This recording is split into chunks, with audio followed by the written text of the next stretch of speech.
Get up, Zaha! We got gold! Thank you!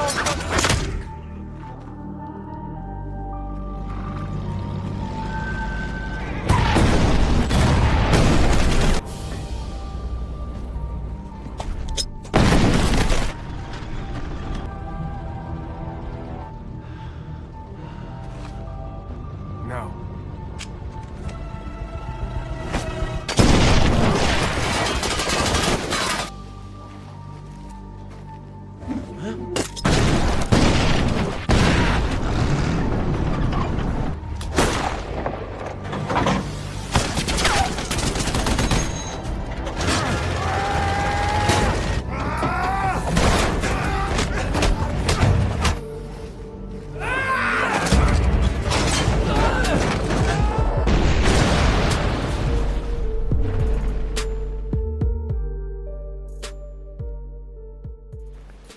Pada tahun 1944, di mana pada saat itu Perang Dunia Kedua sudah berakhir, Finlandia dan Uni Soviet sudah menandatangani gencatan senjata di Moskow, yang mendekretkan bahwa Finlandia harus melucuti senjata Nazi Jerman dan mengusir mereka dari Lapland. Nazi menerapkan taktik bumi hanguskan dan menghancurkan jalan, jembatan, desa, kota yang dilewatinya. Film berlanjut ke Lapland, Finlandia, di mana di situ terdapat seorang pria yang sedang mencari emas di tengah-tengah kecamuk perang. Pria tersebut bernama Korpi, dan seekor anjingnya kita panggil saja Doggy. Behind him.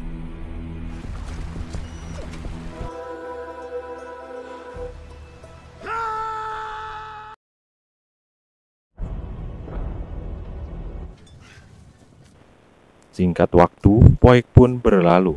Kini Korpi sedang menggali sebuah lubang untuk mencari emas yang mungkin saja ia temukan. Setelah beberapa waktu, Korpi terus menggali lebih dalam lagi. Namun, ketika ia mengangkat sekupnya, ia melihat ada sebuah kilatan kuning-kuning yang ternyata itu adalah sebuah emas yang membuat dirinya kaget campur bahagia.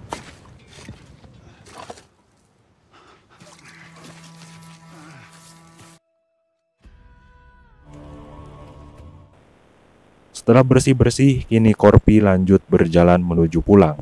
Dan di tengah perjalanan, Korpi berpapasan dengan tentara Nazi Jerman yang akan mundur dari medan perang. Seketika itu juga semua pasukan terdiam melihat Korpi yang lewat tanpa permisi. Dan terlihat seorang perwira Nazi juga yang sedang memperhatikan Korpi. Salah satu bawahannya, kita panggil saja Budi, yang niat akan menembak Korpi dengan snipernya. Namun, sang perwira mencegahnya dengan alasan Korpi akan mati juga jika melewati jalur yang telah mereka lalui. Dengan alasan, mereka sudah memasang ranjau darat.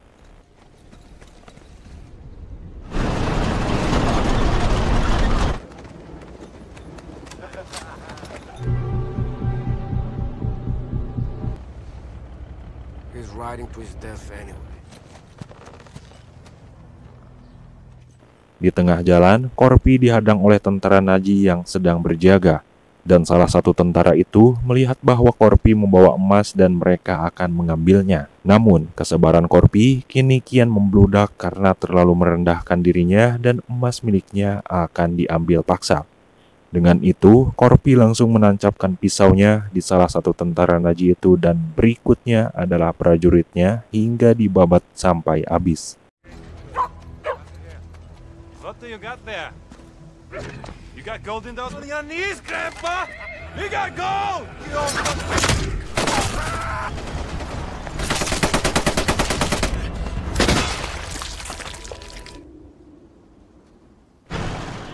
Mendengar tembakan beberapa kali, perwira Nazi itu kembali lagi untuk mengeceknya. Karena tergiur dengan emas milik Korpi, kini perwira Nazi itu mengejarnya menggunakan tank dan sekaligus menembakinya. Namun, setelah dirasa aman, Korpi kini berjalan tenang, akan tetapi ini yang terjadi.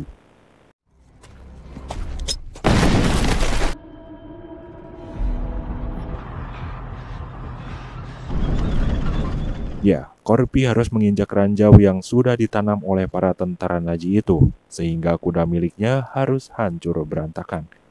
Di saat bersamaan, para tentara Nazi itu datang dan akan menembak Korpi. Namun, dengan bijak Korpi mengambil satu batu dan melemparkannya ke ranjau sehingga ia ada kesempatan untuk kabur. Kemudian, perwira itu menyuruh salah satu prajuritnya untuk mengecek ke dalam kepulan asap, namun ini yang terjadi.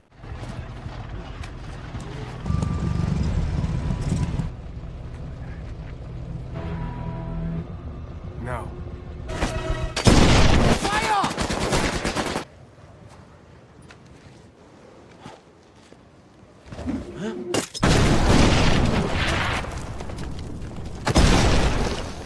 Di dalam tank, mereka mendapat laporan dari komandannya untuk kembali saja ke Norwegia.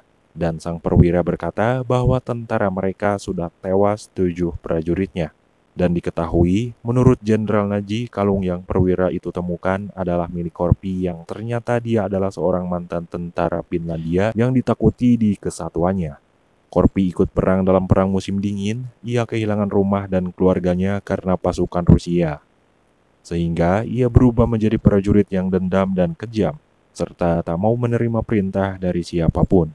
Orang Finlandia juga sudah tidak mau lagi mengurus atau mengendalikan Korpi dengan alasan susah diatur. Dengan itu, pemerintah Finlandia menugaskan Korpi sendirian ke padang gurun untuk balas dendam kepada Rusia sehingga ia menjadi sangat kejam.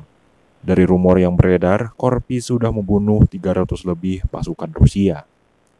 Rusia menjulukinya Coach Hay atau seorang prajurit abadi. Perwira itu menggunakan 2 tahanan wanita agar terhindar dari ranjau. Sopir tank memberitahukan bahwa jalannya sudah aman dan si Budi menanyakan apakah mereka akan mengikuti perintah dari sang jenderal. Perwira itu menjawab mereka tidak akan kembali lagi karena mereka sudah kalah perang dan beberapa bulan lagi semua ini akan segera berakhir. Dan jika kembali, mereka akan mengeksekusinya karena sudah kalah. Tujuan kali ini adalah untuk mengambil emas itu dari Korpi. Adegan berpindah ke Korpi di mana saat ini ia sangat kelelahan dan terluka akibat tembakan di bagian bahu dan bagian kakinya. Di saat sedang tidur, Korpi terbangun karena para tentara Nazi itu sudah dekat dan membawa anjing pelacak dan ia segera bersembunyi di bawah mobil ruksak. Dengan begitu, agar terhindar dari lacakan anjing, ia segera pindah ke mobil yang sedang berjalan, menggantung serta membocorkan bensin agar penciuman anjing itu teralihkan. Dan saat akan kabur, ia ketahuan dan harus tertembak di bagian kakinya, lalu membakar dirinya agar anjing itu tidak mendekat dan langsung menceburkan diri ke danau.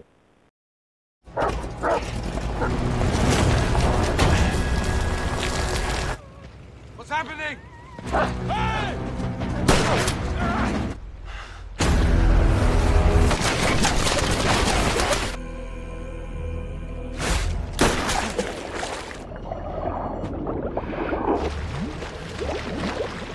Now have you shot?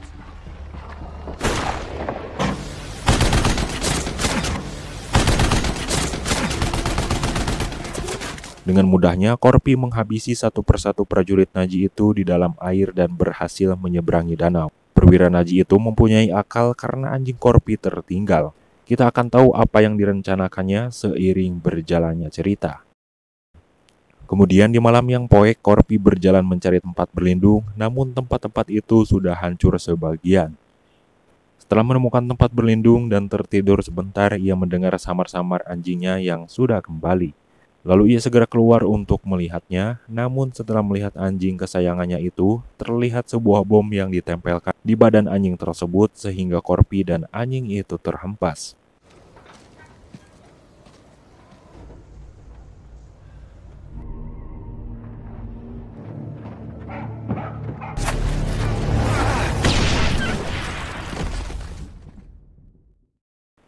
Setelah tersadar dari pingsannya, perwira Nazi itu sudah ada di hadapannya dan langsung menggantung Korpi di sebuah plang. Pertanyaannya, apakah Korpi mati? For your troubles. Setelah para Nazi itu pergi, Korpi berusaha mengaitkan kaki yang terlukanya ke paku agar bisa bertahan dari cekikan tali. Hingga pagi tiba, ada 2 orang pilot pesawat Jerman yang mampir di gubuk ruksak itu untuk mengisi bahan bakar. Dan salah satu pilot ini melihat Korpi yang ternyata masih hidup, disuruh rekannya untuk ditembak saja. Namun, ini yang terjadi. This son of a bitch.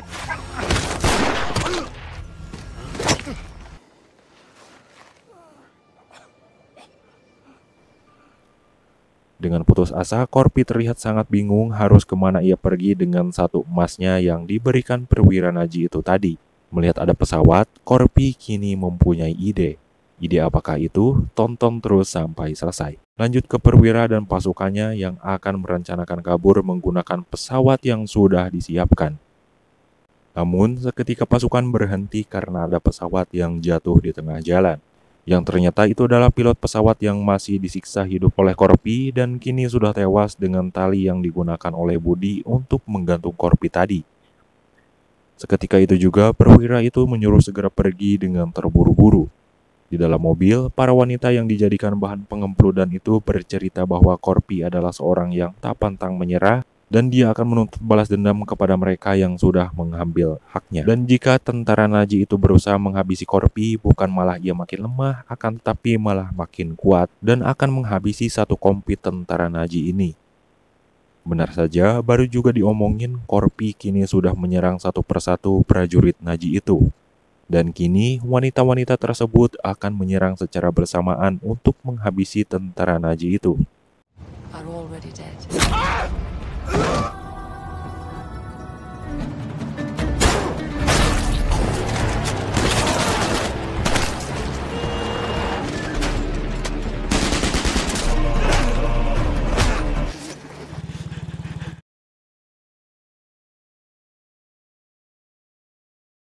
Dirinya. Adegan berpindah ke landasan pesawat yang akan digunakan oleh perwira itu dan seorang bapak-bapak sekaligus ia adalah pilotnya. Tak lama kemudian, Korpi pun datang dan akan menaiki pesawat dengan cara mengaitkan palu yang digunakan untuk menambangnya.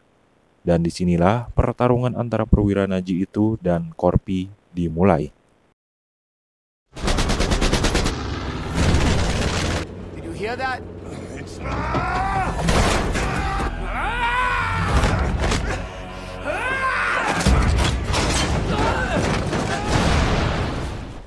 Saat ini yang harus dihadapi Korpi adalah pesawat yang akan jatuh karena pilotnya sudah sekarat.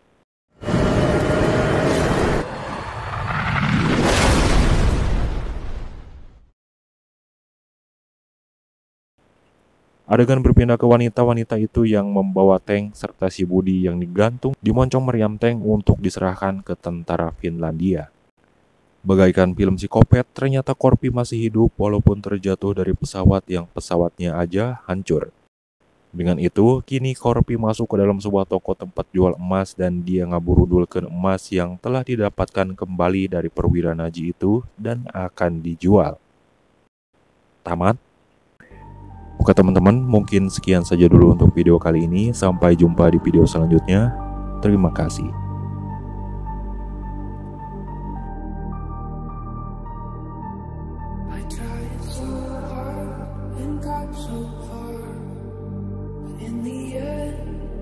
Doesn't even matter.